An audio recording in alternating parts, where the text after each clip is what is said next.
Bueno, ahora vamos a pasar a Alba Rueda, que es activista histórica por los derechos LGBTIQ+, en el país. Luchó junto a otras referencias como Loana Berkins y Diana Zacayán por las leyes de identidad de género y matrimonio igualitario, e integra la organización Mujeres Trans Argentina. Actualmente se desempeña como representante especial de Argentina sobre orientación sexual e identidad de género del Ministerio de Relaciones Exteriores, Comercio Internacional y Culto. Alba, muy bienvenida al Joaquín. Gracias, muy buen día a todos. ¿Qué tal? ¿Cómo están? Gracias por la invitación. Estoy muy contenta de estar acá esta mañana con ustedes. Veo amigas que no veía hace tiempo y algunas que las vi muy recientemente, así que también es una alegría el encuentro en este espacio.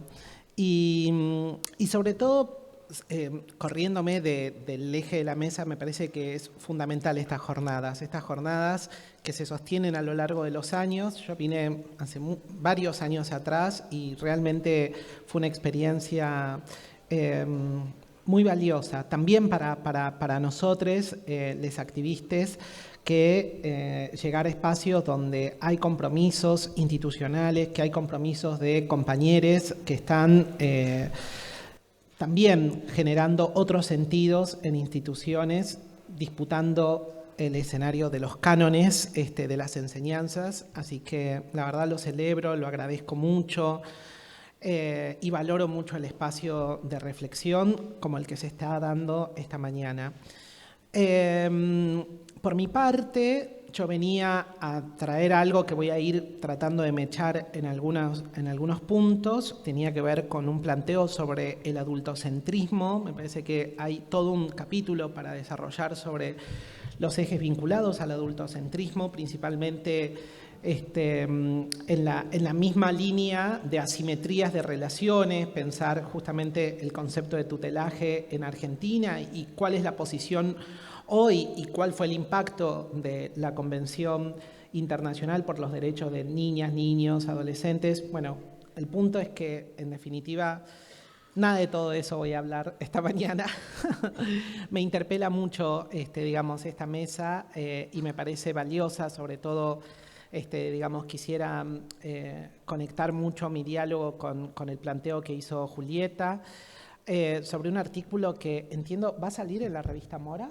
Sí, qué bien, porque realmente la revista Mora es producto de la Universidad de Buenos Aires, de la Facultad de Filosofía y Ciencia, y si hay una inscripción dentro de la academia sobre el feminismo transexcluyente, también se expresa en esa facultad en determinadas posiciones de profesoras en ese espacio. Entonces, la verdad es que me parece muy valioso que haya una pedagogía crítica y en ese artículo y en esa revista.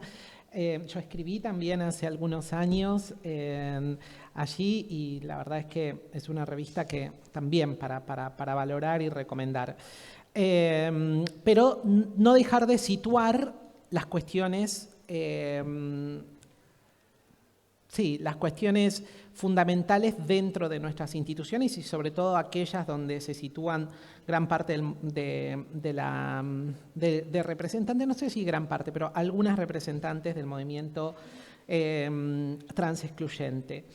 Yo quiero referirme y volver a traer a la mesa este debate, no porque yo tenga en este momento, como les decía, la preparación para exponer en la mesa, sino porque, por un lado, estoy teniendo una experiencia fundamental como en la función pública y el aprendizaje acerca de este rol en la Cancillería Argentina, la representación especial sobre orientación sexual e identidad de género, pero también me formé en la Universidad de Buenos Aires, en la Facultad de Filosofía y Letras, por eso subrayo el valor de la revista Mora y esta intervención de Julieta allí. Y no es mi desarrollo, un desarrollo académico. La verdad es que yo soy activista y me alegra en este punto poder contar con esto. Sin embargo, respecto al tema transexcluyente, a mí me gustaría del movimiento transexcluyente, que es el que me voy a referir, una parte del planteo que hizo Julieta, yo quisiera recuperarlo y retomarlo, y me gustaría dialogarlo, pero decir y subrayar que hay otros autores y otras autoras que abordan esta cuestión. A mí me gustaría referir también a Siobhan Guerrero McManus. Es una compañera filósofa trans que reside en México, es mexicana, y ella está desarrollando teoría académica también en torno a este tema. Entonces, quizás también invitarles a sumar, digamos, una perspectiva trans latinoamericana dentro de la importancia y en un debate académico, que me parece que justamente es allí donde también hace falta agregar mucha textura en esto. Pero como activista y habiendo atravesado la posición esta, o estando atravesando la posición de la representación especial, tuve la oportunidad este año de compartir una experiencia que se dio dentro de la conferencia por los derechos LGBTIQ+, se hizo en Argentina el mes pasado, el 8 y 9 de septiembre aquí en Buenos Aires, y donde participaron 42 países y 150 organizaciones. Y uno de los temas centrales era una posición sobre el movimiento transexcluyente. Una posición de los países, un pedido de acción por parte de las organizaciones y de muchos países como el nuestro, convocando justamente a poder tener una posición que no sea una falsa neutralidad. Y acá es donde a mí me gustaría empezar a abordar. Porque no existe una neutralidad en el movimiento, frente al movimiento transexcluyente. La verdad es que no hay neutralidad, hay siempre un compromiso. El silencio o la omisión de este tema también genera un compromiso, digamos, de validación, de dejar pasar, digamos, determinadas situaciones de violencia vinculadas a los movimientos transexcluyentes. Entonces, si hay algo que para valorar y empezar y acá viene, digamos, mi planteo a tener en cuenta, es que la perspectiva de géneros y diversidad es una perspectiva que yo voy a caracterizarla así, no porque lo haga creando nada, sino porque me parece que cito a muchos que hablan de que la descripción sobre las desigualdades de géneros en nuestras sociedades es una posición desde la perspectiva de géneros. Pero no basta solo con describir desigualdades basadas en las asimetrías de género en términos culturales, históricos, sociales o el análisis. La posición de la perspectiva de género también es una posición política que se sitúa frente a esa descripción. Es decir, hay una valoración ética, política, en el correlato de la línea que va. Y una acción al respecto. Y yo creo que esto es también una posición que describe la perspectiva de género. No basta solo con observar las desigualdades, también, digamos, hay un eje. Gracias.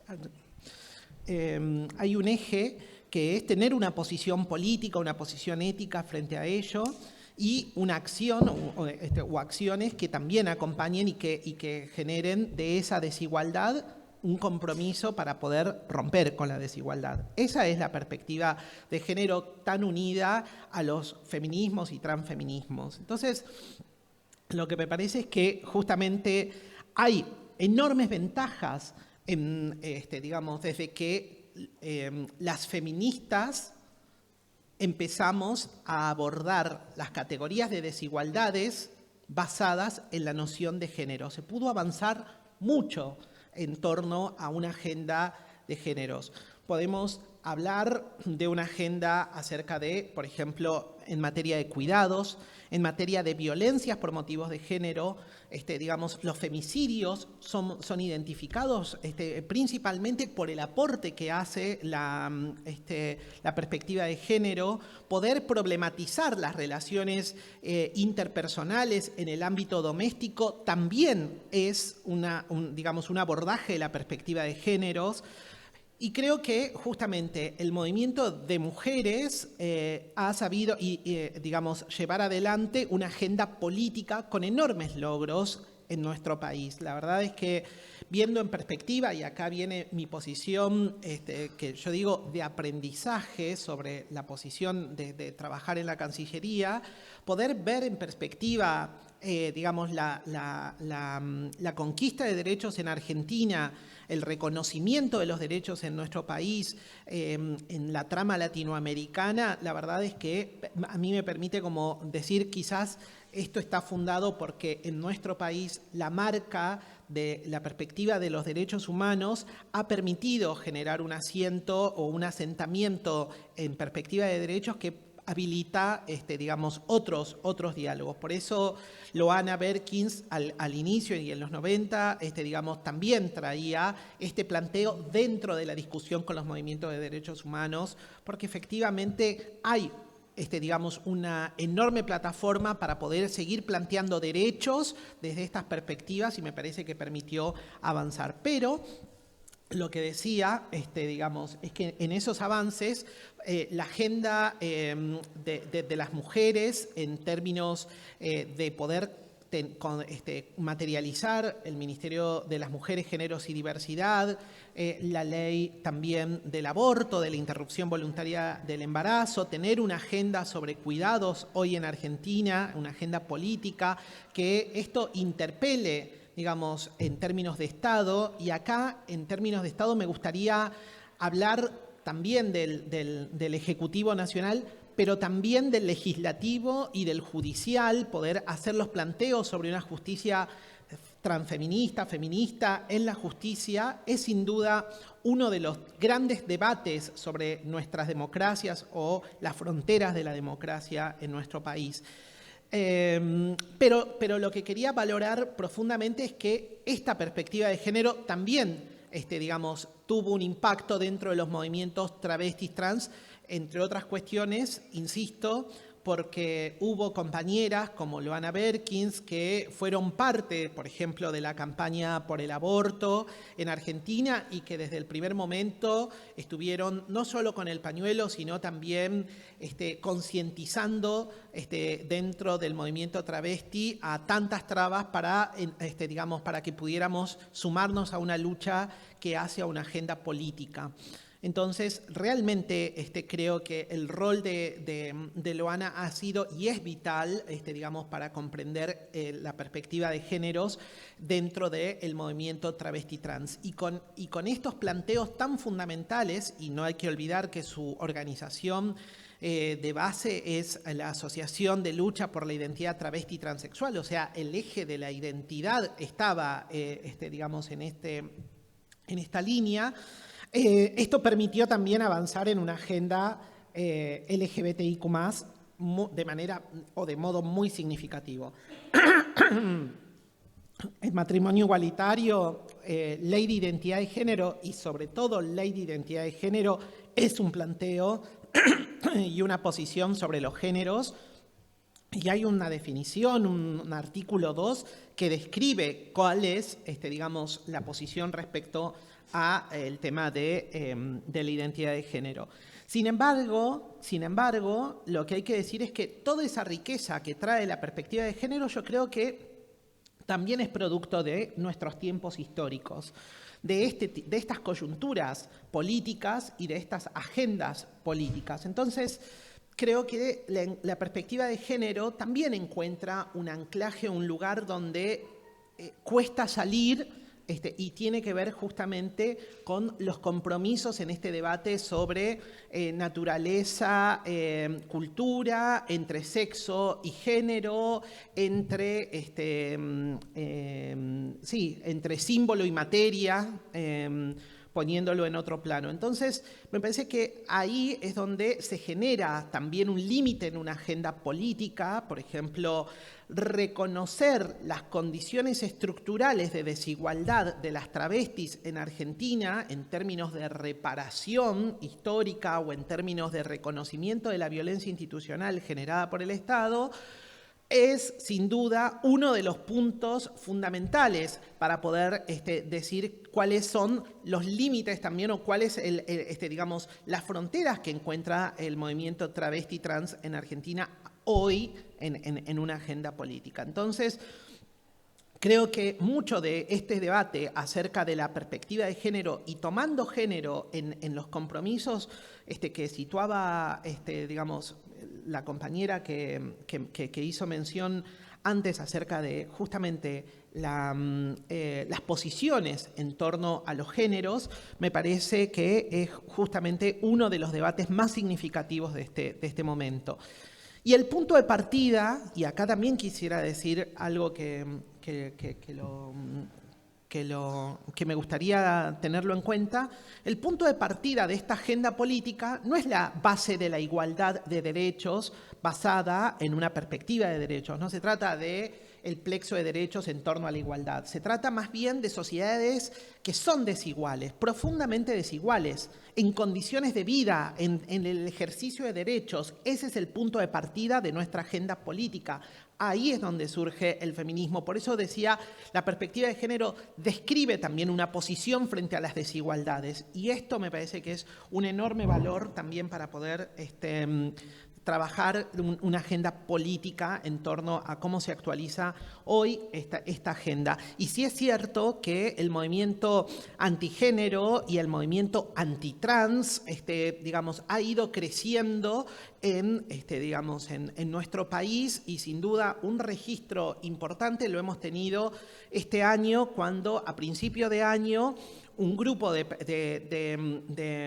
mujeres trans excluyentes pidió por amparo, recurriendo a la justicia, justamente a esta justicia que no tiene perspectiva transfeminista ni de género, pidiendo una evaluación sobre un hecho, digamos, de una política pública que es el censo que se llevó adelante 2022. Y en este censo, que tenía 2 años de atraso por cuestiones de pandemia, ustedes vieron, y seguramente en su casa le preguntaron acerca de la identidad de género. Y esta era la primera vez, y era el primer censo en Latinoamérica que salía, digamos, a generar una pregunta. Fue el primer censo que se desarrolló en Latinoamérica y fue el primero, además, que incluye la pregunta por identidad de género. Con muchas cuestiones problemáticas, pero también con el enorme valor de que fue la primera vez que sale una pregunta a todos los hogares de nuestro país, preguntando por identidad de género. Yo lo valoro mucho a eso porque me parece que es una oportunidad para poder tener una visión, una lectura acerca de lo que significa desarrollar una política pública que vaya a... Gracias. Que vaya justamente, digamos, a plantear esta cuestión de que por primera vez en todos los hogares se está dando una pregunta tan fundamental como la identidad de género de todes. Algo que dice la ley de identidad de género, que se reconoce la identidad de género de las personas, no habla de las travestis, de trans, de no binarias, habla de todes. En nuestro país reconoce la identidad de género de las personas, de todas las personas. Entonces, ese reconocimiento implica un correlato que está vinculado también, por ejemplo, a el reconocimiento de las identidades que no quieren declararle al Estado cuál es su identidad, su género fluido, a géneros, no binarias, y la X es una síntesis, pero que tiene un correlato respecto a una agenda que está planteada en la Ley de Identidad de Género.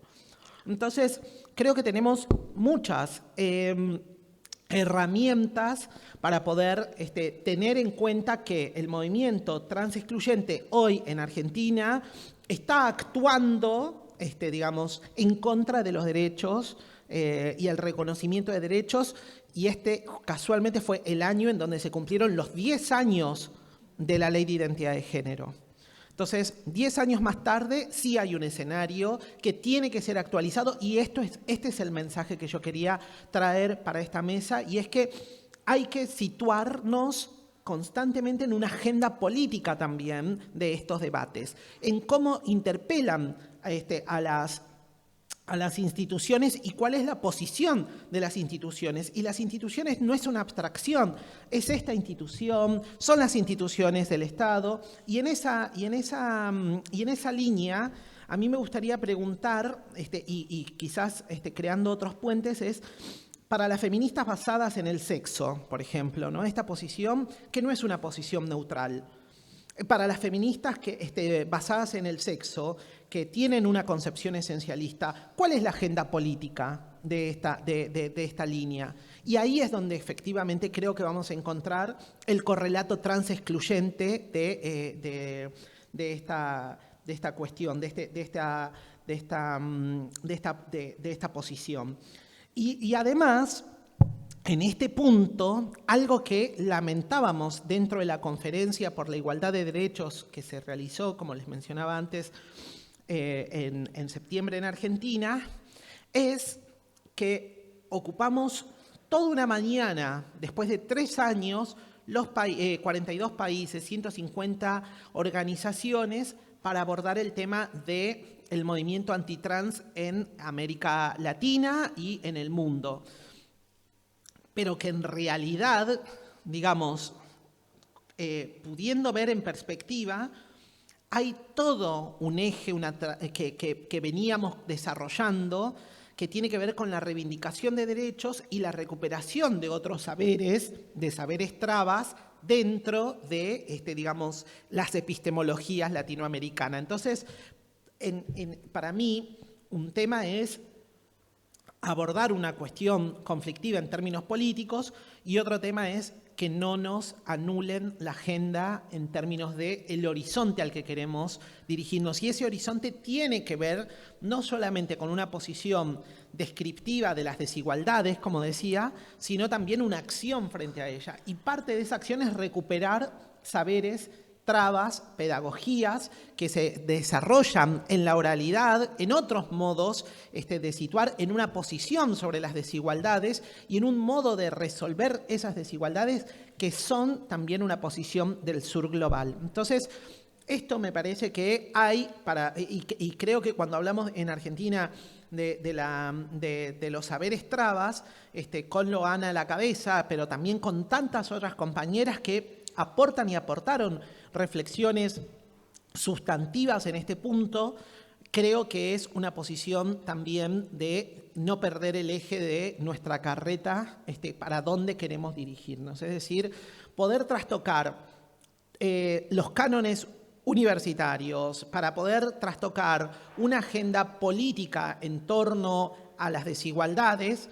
También es importante recuperar y valorar nuestros saberes y nuestros territorios. Entonces, en esta línea me parece fundamental el concepto y el aporte del feminismo popular, que tiene que ver justamente con recuperar la noción de interseccionalidad, la racialización, la sexualización, pero también el territorio, y yo agregaría el adultocentrismo, que era un poco la materia por la cual me convocaba, para poder tener una agenda propositiva, afirmativa, acerca de los ejes pendientes. Reconocer nuestro territorio también significa reconocerse a uno mismo dentro de esta historia colectiva que estamos escribiendo. Entonces, por un lado, como para pasar revista de lo que quería decir, me parece que la perspectiva de género es una posición de las asimetrías, pero también es una posición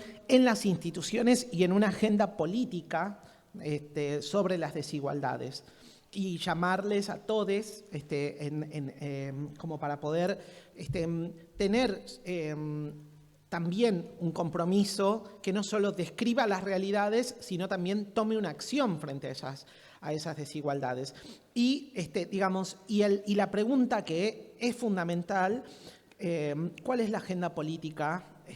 Invito a leer, digamos, mucho de estas autoras, pero también basadas en el sexo o del esencialismo, biologicismo, pero también ver cuál es la agenda política, con una pregunta que pueda vincularnos con, se trata de reconocer derechos también para todos en la perspectiva de géneros, o se trata de, digamos, tener una agenda que no aporte al reconocimiento de derechos para todos. Y la agenda política del movimiento transexcluyente en Argentina lo pudimos ver este año en ese amparo que por suerte no inhabilitó la salida del censo a todos los hogares para poder crear una pregunta inicial que se va a fortalecer a lo largo de los años y de los censos y que podamos quizás en algunas generaciones más futuras no reírnos, no causar gracia,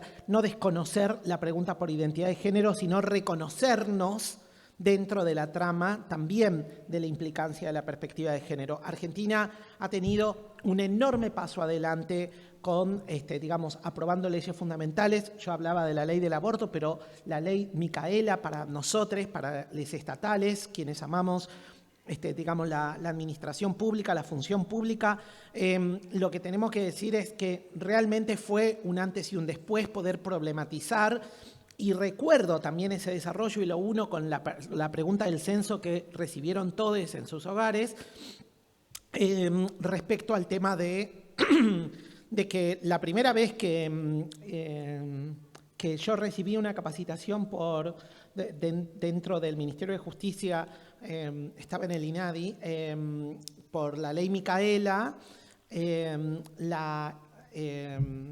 la persona que dio el curso me dijo, este es para hablar sobre la violencia, y casualmente también me identificó y me señaló y me dijo, de las mujeres. Y con el dedito para aclarar que no se trataba de una posición, digamos, consultiva, sino un mandato, que esto era de las mujeres.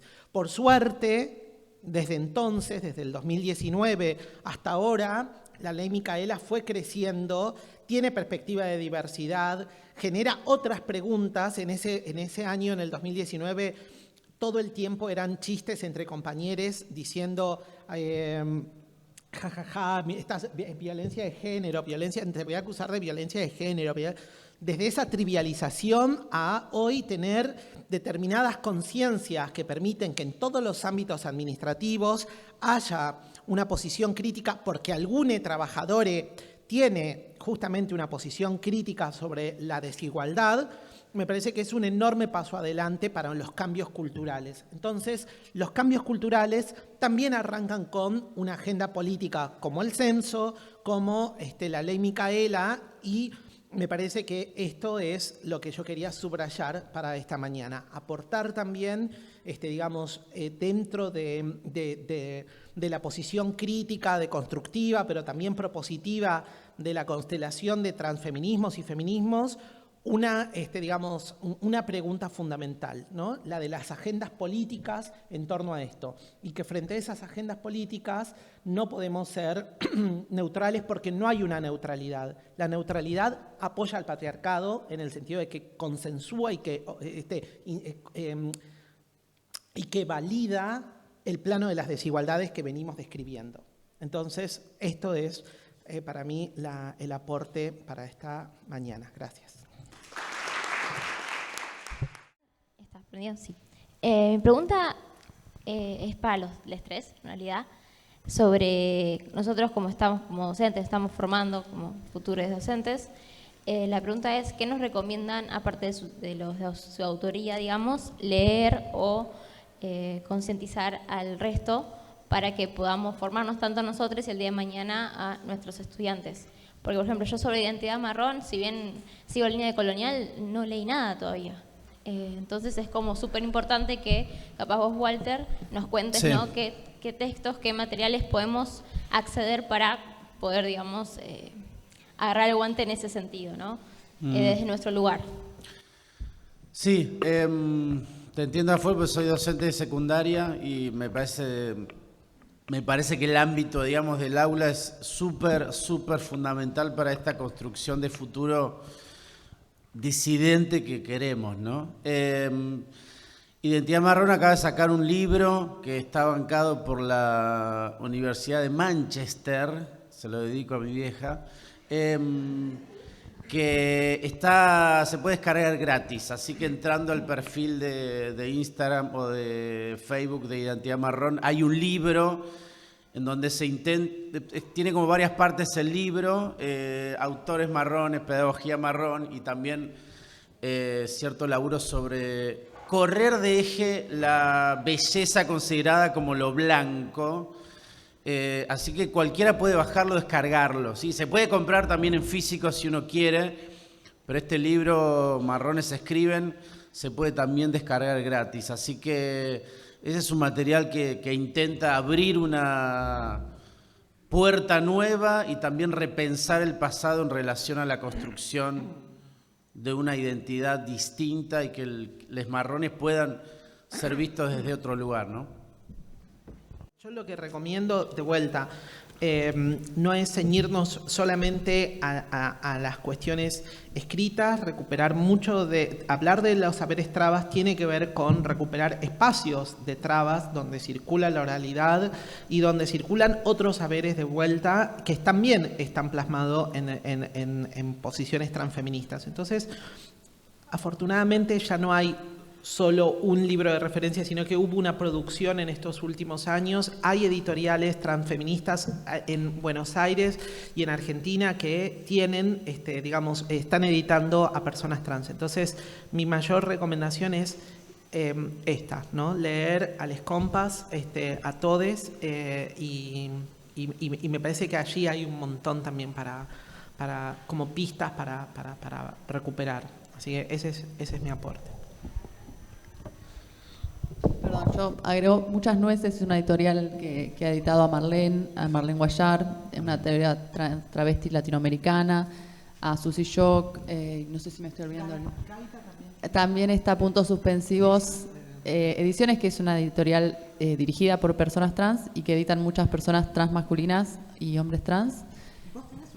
Yo tengo una editorial también, que se llama Raravis.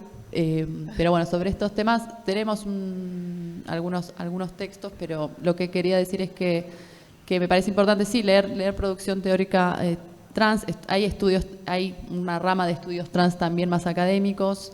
Tenemos también a Mauro Cabral que ha participado de los principios de Yogyakarta, que me encantó tu intervención porque un poco siento que agregaste y completaste y profundizaste un montón. Y creo que la pregunta que vos haces, ¿cuál es el objetivo político? Bueno, yo creo que es un objetivo regresivo en términos de derechos humanos, que es el ataque es con esa legislación que es la que reconoce la identidad de género. Entonces, nosotros sabemos que un derecho ganado no se puede volver para atrás. Y bueno, esa es la gran diferencia política. Hay gente que cree que sí, que hay derechos que podrían retroceder. Y me parece que ese es el problema. Pero bueno, nada, eso, solo mencionar esas